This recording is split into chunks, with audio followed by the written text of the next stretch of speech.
주 5일제든 4.5일제든 4일제든 그 기업의 품토에 맞게 그 기업의 문화에서 노사간 자율적으로 정하도록 해야지 다른 후보보다 정치력이 있다고 봐야 되겠죠. 왜냐하면 국회를 근거로 해서 5선 정치인을 했기 때문에 이재명의 철학과 우리 철학이 딱 대척점이라는 걸 바로 보여줄 수 있는 후보라고 생각해요. 난 문재인 정부 정말 욕하고 싶은 게 문재인 정부를 거치면서 기업가 정신을 완전히 나는 꺾어버렸다고 보는 거예요. 대한민국의 총체적 난국입니다. 실질적으로 굉장히 이재명의 대한민국이 되는 거에 대한 사람들의 두려움 중에 하나는 이재명 후보가 아무리 포장을 성장과 통합이라고 하더라도 본질은 바뀌지 않는다는 거라고 생각합니다.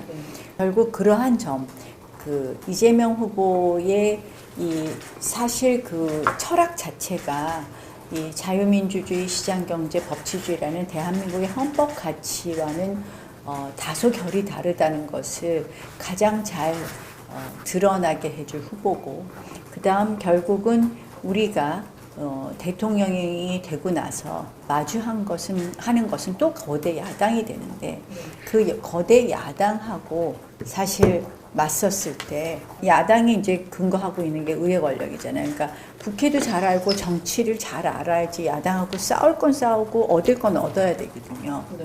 그런 면에서 사실 다른 후보보다 정치력이 있다고 봐야 되겠죠. 왜냐하면 국회를 근거로 해서 5선 정치인을 했기 때문에 이재명과의 경쟁력도 결국은 이재명의 철학과 우리 철학이 딱 대척점이라는 걸 바로 보여줄 수 있는 후보라고 생각해요. 왜냐하면 이렇게 지금 이재명 후보가 막 사람들을 헷갈리게 하고 있거든요. 사람들을 헷갈리게 하고 있어요. 갑자기 친시장주의자 같이 보이는데, 내가 계속 하는 말이 반도체 특별법에는 빨리 고쳐라 그러면 그것도 안 하는데 무슨 친시장을 얘기하느냐. 근데 이런 이재명의 반시장적이고 반헌법적인 것을 제대로 드러낼 후보가 없는 것 같아요. 이재명하고 제일 잘 싸울 게 나경원이라는 게, 지금 보면 그동안 간첩죄 개정 안 하고 문기적거리고 이런 지금의 이재명의 민주당 행태를 가장 잘 안다. 그동안 이 국회 현장에 이재명의 민주당이 의회를 완전히 독재적으로 운영한 것을 현장에 있었기 때문에 가장 잘 알고, 대통령이 돼서도 어떤 후보보다 잘할 수 있다.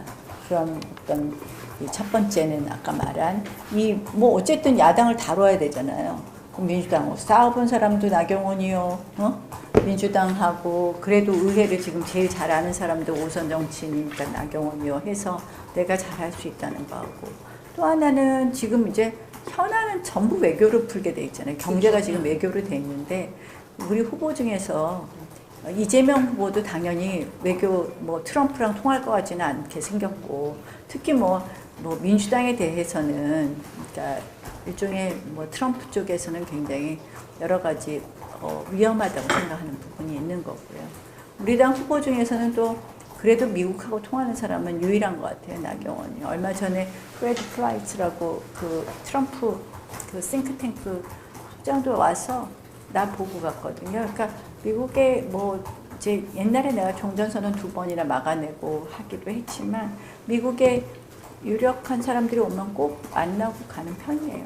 폴라와 종교 고문도 지난번에 왔다 가면서 만나고 했는데, 그래서 그래도 지금 그냥 트럼프하고 통할 수 있는 사람이라는 거고, 나는 세 번째로는, 그러니까 지금 오늘 내가 얘기도 했지만, 지금 그런 어떤 우리의 이 헌법적 가치는 잘 지키면서도 국민하고 좀 공감할 수 있어야지 그게 바로 중도 확장이라고 생각을 하는데, 그 국민하고 공감할 수 있는 건 정말 누가 현장 정치를 오래 했느냐라고 생각을 하는데, 나는 워낙 험한 지역구에서 5선 당선이 되다 보니까 항상 치열하게 민심을 들어왔었기 때문에 그런 면에서도 사실은 쉬운 일이 아니죠.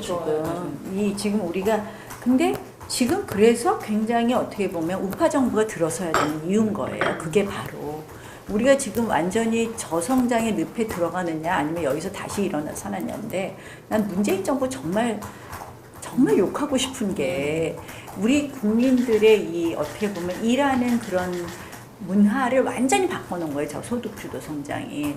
이 주 52시간을 완전히 너무 엄격하게 유연성 없게 적용을 하면서 결국 지금 성장 동력이 없어진 것이 문재인 정부를 거치면서 기업가 정신을 완전히 나는 꺾어버렸다고 보는 거예요. 지금 어떻게 보면 지금 대한민국의 총체적 난국이야. 뭐 정부는 그동안 기업가 정신 꺾어버리고 그리고는 계속 이 엄격한 52시간 하나도 예외 인정하지 못하고 그러다 보니까 그리고 또 규제는 하나도 제대로 안 풀어주고 하는 그런 게 있고 기업가들은 지금 뭐 세금이니 뭐니 해갖고선 상속세니 뭐니 하면서 안 움직이고 있고 뭐 투자는 지금 해외로만 가고 있고 사실 미국으로 자꾸 투자하라는 것도 우리한테 굉장히 부담이 되는 거예요. 우리나라에는 일자리가 안 생기는 거잖아요. 뭐 노동 쪽은 또 저 귀족 노조가 뭐 아직도 성성하니 그래서 사실은 우리나라는 총체적 문제인데 결국 뭐 원론적인 답변밖에 더 할 수 있겠어요. 원론적인 답변은 결국 규제 개혁하고 노동 개혁하고 세제 개혁하고 이거 필요한 거 아니겠어요? 가장 핵심은 잠재 성장률을 높이려면 일단 이거 하고 그 다음에는 나는 초격차 기술을 어떻게 확보하느냐의 문제. 그러니까 최근 10년간 대한민국에서 새로운 신사업이 없었다고 봐요. 뭐 최근 10년간 이렇게 기업들도 새롭게 이렇게 뭐 몇 대 기업 안에 진입하는 기업이 없었던 것으로 알거든요. 굉장히 어떻게 보면 대한민국이 이 정체된 지금 구조에 있어. 근데 그런 것이 보면 결국 사회 문화라는 거지.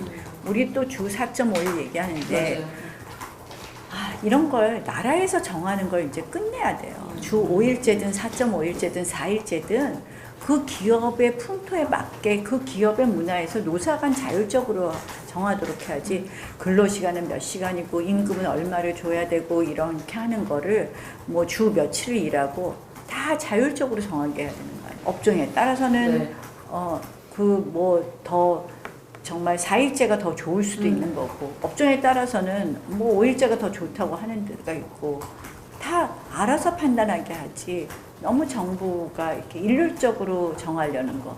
이 다양성과 자율성을 확대하는 것이 필요하지 않을까. 그러니까 노동자의 근로자의 이런 이 권익을 보장하는 건 하겠지만 그렇다고 해서 지금은 이제 이 노동의 형태도 바뀌고 있는데 너무 과거 플레임에 매몰되어 있다고 생각을 해요. 그것도 오해예요.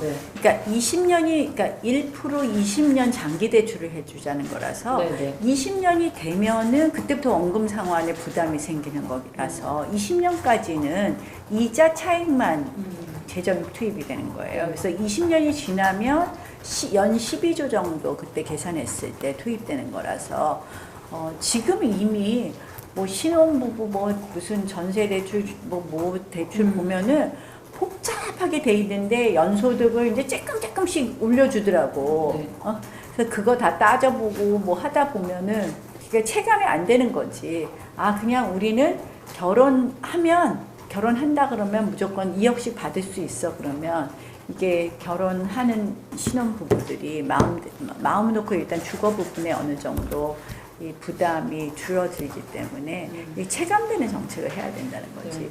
뭐 부부소득 합계 얼마 이하여야 되고 뭐 그래서 금리도 점점 내려주긴 하더라고요. 아이 출산수에 따라서 이자 탕감, 원금 탕감 정책을 하면 굉장히 도움이 된다고 생각하는데 이게 헝가리 모델이 그거였던 거잖아요. 근데 나 헝가리 모델보다는 조금 완화한 모델이에요. 그러니까 헝가리 모델보다 헝가리는 셋만 나도 원금 전액 탕감인데 나는 넷 나면 원금 전액 탕감으로 설계를 했는데 헝가리가 이거를 10년 해서 1.22 하던 출산율이 1.5로 올라갔어요. 우리는 비슷한 시기에 해갖고 지금 0.7 몇으로 떨어졌고 근데 헝가리가 그때 치열한 논쟁을 했대요. 결국 이 나라도 지금 저출산으로 인한 노동력 부족을 어떻게 해결할 것이냐. 근데 유럽은 대부분 이민 문제가 있잖아. 확 풀어서 이민들을 받아들여서 해결하자는 그런 측과 그다음에 아니다. 우리 국민들을 더 더 이제 우리 국민의 인구를 늘려야 된다는 이 논쟁이 붙어갖고 우리 국민 인구를 늘리자. 이민자의 나라로 만들 수는 없다. 그래서 이 저출산 정책을 가장 탑 프라이어리티에 놓고 한다는 거예요. 나는 그게 우리나라도 똑같은 문제에 직면해 있다고 봐요. 지금 많은 우리 국민들이 박탈감 가지고 있고 최근에 이렇게 반중 정서의 그 이면을 보면 왜 대한민국에 우리가 고생해서 만든 나라에 와갖고 뭐 건강보험도 많이 가져간다 그러지 투표권도 이런 게 있거든요. 결국 우리가 여기서 대한민국을 이민자의 나라로 만들 것이냐 우리 국민의 나라로 만들 것이냐의 기로에 있다고 봐요. 사실 지금 우리나라에 뭐 불법 이민도 많지만 상당히 지금 외국인 인구가 급속도로 늘고 있잖아요. 그래서 그런 부분에 대해서 이제는 우리가 뭐 어쨌든 지금 인구가 늘어나지 않고는 대한민국의 지속 가능성이 문제되기 때문에 이 부분은 우리도 탑 프라이어리티로 놔야 된다. 그래서 인구부총리 같은 걸 신설하려고 해요. 중도 확장이라는 거는 굉장히 허구성이 있다고 생각해요. 뭐냐면 그럼 중도 확장을 맨날 이렇게 생각해. 우리 당의 정말 잘못된 행태고 이걸 고치지 않는 한 나는 맨날 이렇게 도돌이표 보수 대통령은 이거 고치지 않는 한 맨날 이렇게 탄핵당할 거야. 뭐냐면 늘 우리는 나는 보수 정당을 선택한 이유가 있어요. 보수의 가치가 대한민국의 지속 가능한 대한민국을 만들 것이고 정말 특히 나는 장애 아이를 둔 엄마로서 정말 약자에게 도움이 되는 가치가 보수 가치라고 보는 거예요. 좌파의 가치는 결국 약자의 도움도 되지 않고 대한민국이 지속 가능하지 않게 한다고 보는 거예요. 근데 이게 진보연 해야지 그냥 이념과 가치에 있어서도 진보 따라 하게 해야지 중도를 확장한다는 거는 중도를 나는 무시하는 발언과 생각이라고 생각해. 우리의 가치가 대한민국에 도움이 된다는 걸 더 확실하게 얘기해주고 그걸 보여줘야 되고 입증해줘야 되는 거고요. 중도라는 분들은 이 정당에 대한 선호가 이게 특별히 없는 분들이에요. 결국 그분들에게는 정말 그분들과 공감되는 정책으로 그분들에게 필요한 정책을 해드려야 되는 거예요. 그래서 내가 현장 정치를 오래 한 사람으로서 나만큼 그 공감되는 정책을 만들어냈을 사람이 없다라는 말도 할 수 있는 거예요. 국민 퍼스트, 국익 퍼스트. 국민이 먼저, 국익이 먼저.